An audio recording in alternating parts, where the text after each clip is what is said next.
October 1973. Americans are waiting in line for hours, sometimes entire afternoons, just to fill their gas tanks. The oil embargo is strangling the economy. Gas prices have quadrupled overnight. Lines snake around city blocks. Tempers flare. Fights break out at pumps. The evening news shows images that look more like a collapsing civilization than the world's most powerful nation. Everyone remembers this moment as the great American humiliation, the oil shock that brought the mighty United States to its knees. But what almost nobody knows, what has been hidden in the careful language of diplomatic cables and the deliberate obscurity of financial mechanisms, is that this crisis became America's greatest financial weapon. Within just 2 years, the United States would engineer a deal so consequential that it would turn Middle Eastern oil into the very foundation of Wall Street's global dominance for the next half-century. To understand what really happened, we need to rewind the clock to a sweltering August day in 1971. President Richard Nixon appears on television screens across America with an announcement that would shatter the global economic order. He's closing the gold window. The Bretton Woods system, the monetary framework that had governed the world since the end of World War II, is dead. The dollar, for the first time in decades, is no longer backed by gold. It's just paper now. And the world is absolutely panicking. Central bankers in London, Tokyo, Frankfurt, and Paris are scrambling. If the dollar isn't backed by gold anymore, what exactly is it backed by? The carefully constructed post-war economic order is dissolving in real time, and nobody has any idea what comes next. The answer to that question, though nobody knew it yet, would come from the desert. But first, there would be war. October 1973. Egypt and Syria launch a surprise attack on Israel during Yom Kippur, the holiest day in the Jewish calendar. The United States immediately backs Israel with weapons and intelligence. The Arab oil-producing nations strike back with the only weapon they have. They impose an oil embargo. The impact is immediate and devastating. Oil prices explode, quadrupling in a matter of months. The American economy, built on cheap energy, goes into shock. Inflation surges into double digits. The stock market crashes, losing nearly half its value. Unemployment rises. Lines at gas stations become the defining image of American decline. For the first time since the Great Depression, Americans begin to doubt whether their children will live better lives than they did. But in the corridors of power in Washington, in the Treasury Department and the White House, a small group of officials are seeing something different. Where most Americans see only crisis, they see leverage. They see the architecture of a new kind of empire. Enter William Simon, Nixon's Secretary of the Treasury, a former Wall Street bond trader who understands money and power with an almost predatory clarity. Alongside him is David Mulford, a young Treasury official who would become one of the architects of modern financial globalization. These men look at the oil crisis and see not disaster, but potential. They see the Saudis suddenly drowning in more money than they know what to do with, sitting on oil wealth pouring in at billions of dollars every month. And they see an American economy that desperately needs a new foundation for the dollar, something to replace the gold standard that Nixon had just destroyed. The pieces are all there. Someone just needs to put them together. In July 1974, less than a year after the embargo began, William Simon boards a plane to Saudi Arabia. The trip is secret, or at least as secret as a Treasury Secretary's travel can be. The American economy is on its knees. The president is about to resign in disgrace over Watergate. From the outside, it looks like the United States has no leverage. But Simon knows better. He knows the Saudis need security, both military and financial. They need somewhere to put all this wealth. They need the United States just as much as America needs them. Simon's proposal is elegant in its simplicity and revolutionary in its implications. The deal has 3 parts. Part 1, Saudi Arabia would price all of its oil exports exclusively in US dollars.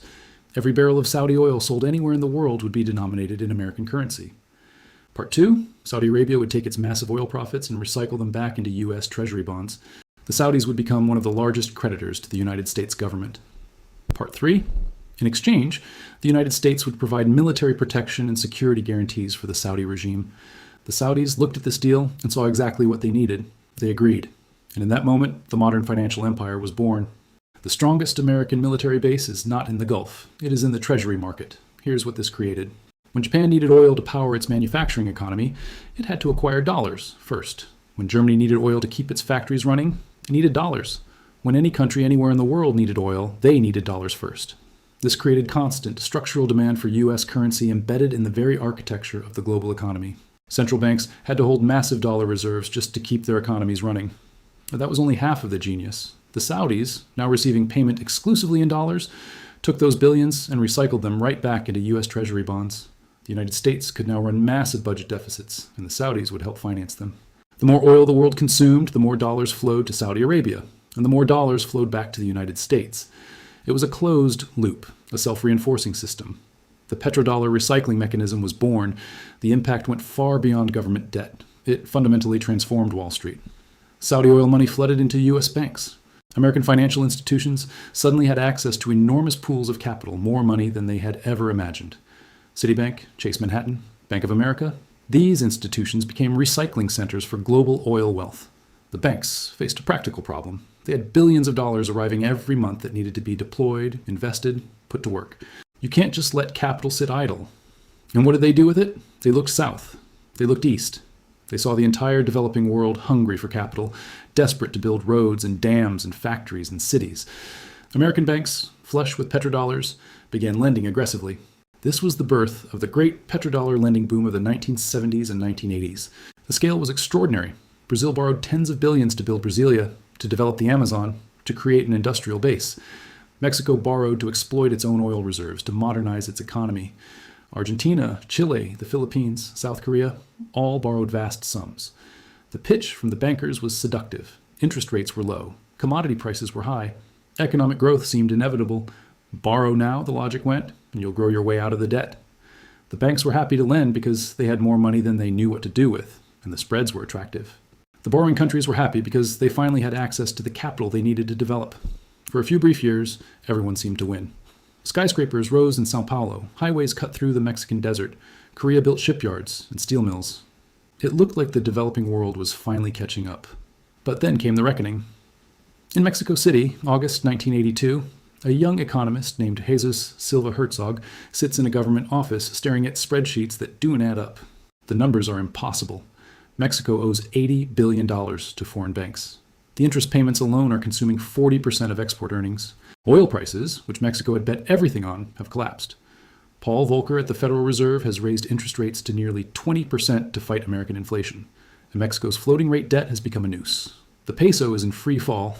Companies are going bankrupt. The banks are hours from running out of foreign currency. He picks up the phone and calls the U.S. Treasury. Mexico cannot pay. The words that follow will echo across an entire continent. Default. Within months, the contagion spreads like wildfire. Brazil declares it cannot service its debt. Argentina follows. Chile, Venezuela, Peru, Bolivia. Across Latin America, the same nightmare unfolds in every capital. Governments slash spending. Public sector workers are fired by the tens of thousands. Pensions are cut. Subsidies disappear. In Sao Paulo, a factory worker named Carlos, who made a decent living just 2 years ago, now can barely feed his family. His wages have been cut by 40%. His son's school has closed because the municipality has no money. The public hospital where his wife gave birth has no medicine, no supplies, no staff. He takes a second job, then a third. It's not enough. His neighbors are worse off. Some have left for the countryside, others have emigrated. The entire neighborhood is crumbling. This is not a recession. This is a social catastrophe. This is an entire generation sacrificed. The 1980s become known across Latin America as the lost decade. GDP per capita falls. Inflation reaches triple digits in some countries. Real wages collapse by 30%, 40%, sometimes 50%. Child malnutrition rates spike. University enrollment drops. The middle class, carefully built over decades, evaporates. In the streets, there are protests, strikes, riots. The social fabric tears. And through it all, the debt payments continue. Every month, billions of dollars flow north to New York, to the banks, to Wall Street. The IMF arrives with conditions. Cut government spending. Privatize state companies. Open your markets. Remove subsidies. The medicine, they say, is bitter but necessary. The patient barely survives. The banks restructure their loans. They take some losses, but nothing catastrophic. The traders, the bankers, the architects of the system in New York, they move on to the next opportunity. Asian tigers, emerging markets, new frontiers. Life goes on. Because for Wall Street, the petrodollar era was an unmitigated triumph. Wall Street became the world's capital allocator, the indispensable intermediary between those with money and those who needed it. Every major financial decision, whether made in Tokyo or London or Frankfurt or Sao Paulo, now ran through New York. The transformation was structural and irreversible. In the 1950s and 60s, Wall Street had been important but contained. Investment banking was a genteel profession. Trading was relatively small scale. Banks were boring, solid institutions that took deposits and made loans. But the petrodollar boom changed everything. The American financial sector exploded in size, in power, in cultural dominance. In 1970, before the petrodollar system took hold, the financial sector represented less than 3% of U.S. GDP. By 2000, it was approaching 8%. By 2007, just before the financial crisis, it would reach nearly 9%. Banking became one of the central pillars of American capitalism, perhaps the central pillar. The trader, once a marginal figure, became the hero of American business culture. Investment bankers became wealthy beyond imagination. Fortunes were made not in factories or farms, but in the manipulation of financial flows. The culture changed. Wall Street salaries exploded. Bonuses reached 8 figures. A new aristocracy emerged based not on land or industrial production, but on access to global capital flows. And all of it, every bit of it, flowed from that original deal struck in the Saudi desert in 1974. The petrodollar created the fuel. Wall Street built the engine. And for 50 years, it ran the world. The petrodollar system had another consequence. It allowed the United States to run up staggering amounts of debt. When Nixon closed the gold window in 1971, the U.S. national debt stood at less than $400 billion. Today, it exceeds $36 trillion. The United States has increased its national debt by a factor of 90 in just over 50 years. In any normal country, such borrowing would trigger a currency crisis. But the United States isn't a normal country. As long as oil is priced in dollars, the world needs dollars. The petrodollar system created a permanent bid for U.S. government debt. This is American exceptionalism in its purest financial form. But such power doesn't maintain itself. It requires enforcement, requires willingness to use force when the system is threatened. The U.S. military presence in the Middle East isn't primarily about terrorism, though that's the language used to justify it. It's not really about spreading democracy, though that rhetoric gets deployed when convenient. It's about protecting the infrastructure, both physical and financial, that keeps oil flowing in dollars. The United States has maintained a massive military footprint in the Persian Gulf for over 7 decades. The Fifth Fleet patrols from Bahrain. Air bases dot Saudi Arabia, Qatar, the UAE, and Kuwait. Tens of thousands of troops rotate through the region constantly. Special operations forces train local militaries. Intelligence services monitor threats. The logistics are staggering. The costs are enormous. Hundreds of billions of dollars, perhaps trillions over the decades, spent on military operations, on weapon sales, on security guarantees. This is not charity. This is not idealism. This is the enforcement mechanism for the petrodollar system. The implicit threat, rarely stated explicitly but always understood, is clear. As long as oil flows in dollars, American military power protects the producing countries and ensures the sea lanes stay open. But if that arrangement were to change, if oil producers were to price their product in other currencies, then perhaps the security guarantees might need to be reconsidered. We've seen this dynamic play out repeatedly, though never quite openly. Iraq under Saddam Hussein announced in 2000 that it would begin pricing its oil in euros rather than dollars. It was a direct challenge to the system. Within 3 years, Iraq had been invaded, its government overthrown, its oil industry returned to dollar pricing. Libya's Muammar Gaddafi, eccentric and dangerous, proposed the creation of a gold-backed African currency to challenge the dollar's dominance in oil markets. He wanted to unite African oil producers under this new currency. Within months of pushing this proposal seriously, Libya was in civil war. NATO intervened, Gaddafi was killed. Libyan oil returned to dollar pricing. You can argue about the stated reasons for these interventions: weapons of mass destruction that were never found, human rights concerns that seem selectively applied, humanitarian intervention that somehow always seems to benefit Western oil companies. But the pattern is suggestive. Countries that challenge the petrodollar system directly tend not to fare well. Countries that maintain it, even countries with appalling human rights records, even absolute monarchies where women couldn't drive until recently, those countries enjoy American protection and support. Saudi Arabia has never faced serious American pressure on human rights, despite being one of the world's most repressive regimes. Why? Because Saudi Arabia is the cornerstone of the petrodollar system. The logic is brutal but clear. The petrodollar system is not optional. It is not a preference. It is a requirement, enforced when necessary by the world's most powerful military. The modern empire does not occupy land. It occupies currency. This helps explain the extraordinary power of American sanctions. When the United States wants to pressure another country, it doesn't necessarily need to send troops. It can simply cut that country off from the dollar system. When Russian banks were cut off from SWIFT after the invasion of Ukraine, when Iranian banks were barred from dollar transactions, when Venezuelan oil companies were sanctioned, these weren't minor inconveniences. They were economically devastating. Because in a world where oil is priced in dollars, where international trade is conducted in dollars, being cut off from the dollar system means being cut off from the global economy. No other country has this power, only the dollar. But power of this magnitude creates resentment. Every sanction imposed, every threat made, convinces more nations that dependence on the American financial system is a vulnerability.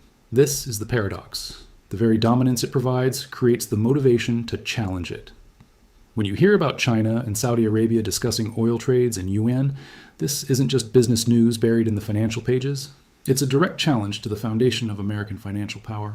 When BRICS nations, Brazil, Russia, India, China, and South Africa, work to create alternative payment systems that bypass the dollar, they're not just improving efficiency, they're building the infrastructure for a post-dollar world. The numbers tell the story. The dollar's share of global foreign exchange reserves has been declining steadily from over 70% in 2000 to around 58% today. That might not sound dramatic, but in the context of global finance, it represents a tectonic shift. The modern empire isn't obvious, it's structural. 12 percentage points of global reserves represents trillions of dollars moving away from dollar-denominated assets. The changes are accelerating. In 2023, the Saudi Crown Prince Mohammed bin Salman stated publicly that Saudi Arabia is open to selling oil in currencies other than the dollar. Read that sentence again. The architect of the Petrodollar system, the country that made the original deal in 1974, is now openly discussing alternatives. Just a decade ago, such a statement would have been unthinkable. It would have triggered immediate diplomatic consequences. Today, it makes headlines for a day, and then we move on. China, now the world's largest oil importer, surpassing even the United States, has launched yuan-denominated oil futures contracts in Shanghai. They call it the Petroyuan. It provides an alternative pricing mechanism, a parallel system. The volumes are still small compared to dollar-based contracts, but they're growing. Russia, facing Western sanctions that cut it off from dollar payments, has accelerated its de-dollarization efforts dramatically. It now settles the majority of its trade with China in yuan and rubles. With India, it uses rupees. With Iran, barter arrangements and alternative currencies. What started as sanctions evasion has become a blueprint for operating outside the dollar system. Even America's closest European allies are hedging. After the U.S. froze Russian central bank assets held in dollars, financial authorities in Paris, Frankfurt, and Brussels began quietly asking themselves an uncomfortable question. If the United States can freeze the central bank reserves of a nuclear power like Russia, what's to stop them from doing it to anyone who displeases Washington? The European Union has discussed creating a payments system independent of SWIFT, the dollar-dominated messaging network that underpins international banking. Progress has been slow, but the fact that such discussions are happening at all represents a fundamental shift. The world is preparing for a future where the dollar might not be the only option, where alternatives exist, where American financial power might have limits. None of this means the dollar will collapse tomorrow. The petrodollar system is deeply entrenched. But systems that seem permanent have a way of unraveling faster than anyone expects once the process begins. Think about what this means for sovereignty. A country might elect leaders who promise higher wages, better social services, more public investment. But if that country needs dollars to buy oil, if it has dollar-denominated debts, its actual policy choices are constrained. It must run economic policies compatible with the dollar system, regardless of what its voters prefer. This is power that operates beneath the surface of formal politics, power that shapes outcomes without ever being named. The petrodollar system doesn't announce itself. It simply is an inescapable fact of economic life. And this is why challenges to the system are taken so seriously in Washington. The Treasury Department monitors de-dollarization efforts with the same intensity that the Pentagon watches missile programs. Financial infrastructure has become just as strategically important as military infrastructure. Because in the modern world, economic power and military power are not separate things. They are two aspects of the same system, reinforcing each other, dependent on each other. Consider the implications. When the Federal Reserve raises interest rates, it affects the entire world. Emerging market countries that borrowed in dollars suddenly face higher debt servicing costs. Their currencies weaken, making debt even more expensive. Financial crises erupt thousands of miles from Washington, simply because American monetary policy shifted. The Asian financial crisis of 1997, the emerging market turmoil of 2018. These were the petrodollar system in action, demonstrating that when America sneezes, the rest of the world catches pneumonia. The more aggressively the United States uses the dollar as a weapon, the more incentive other countries have to build alternatives. China's Belt and Road Initiative isn't just about economic development, it's about creating trading relationships that don't depend on the dollar. Russia's push to de-dollarize isn't just about sanctions evasion, it's about building a parallel system. The digital yuan isn't just another payment method, it's a potential tool for conducting international transactions outside the dollar system. None of these challenges will overthrow the petrodollar overnight. The system is too entrenched, too massive to simply collapse. But systems of power that seem eternal have a way of eroding slowly until suddenly they don't. The British pound was the world's reserve currency for over a century. It seemed permanent, backed by the world's greatest empire. And then, quite rapidly after World War II, it wasn't. The transition happened faster than anyone expected. The United States would face a far more dramatic adjustment if the petrodollar system were to unwind, because American prosperity, American power, American global influence are all built on this foundation in ways that Britain's never were. The modern financial system isn't built on gold. It isn't built on the productive capacity of the American economy. The dollar is no longer backed by gold, it is backed by oil and protected by aircraft carriers. So the next time you see gas prices surge, remember this story. The next time you hear about Middle East policy and wonder why the United States seems so invested in that region, think about the petrodollar. The next time you marvel at how the US runs trillion-dollar deficits year after year without apparent consequence, understand that this is the petrodollar system at work. The architecture of global capitalism as we know it was built on a deal made in the desert 50 years ago, a deal forged in a moment of crisis, a deal that transformed oil into dollars and dollars into power. Oil became the engine of American financial empire. Wall Street became the driver, steering that engine across the globe, directing its power, channeling its energy into the machinery of global finance. And the dollar became the road, the only road, that the whole world had to travel on. That was the deal that nobody talks about. That was how a crisis became a triumph, how apparent weakness became the foundation of dominance, how gas lines in America became the origin story of Wall Street's global supremacy. The oil shock didn't defeat American power. It transformed it, rebuilt it, and launched it into a new era. And we're still living in the world that deal created.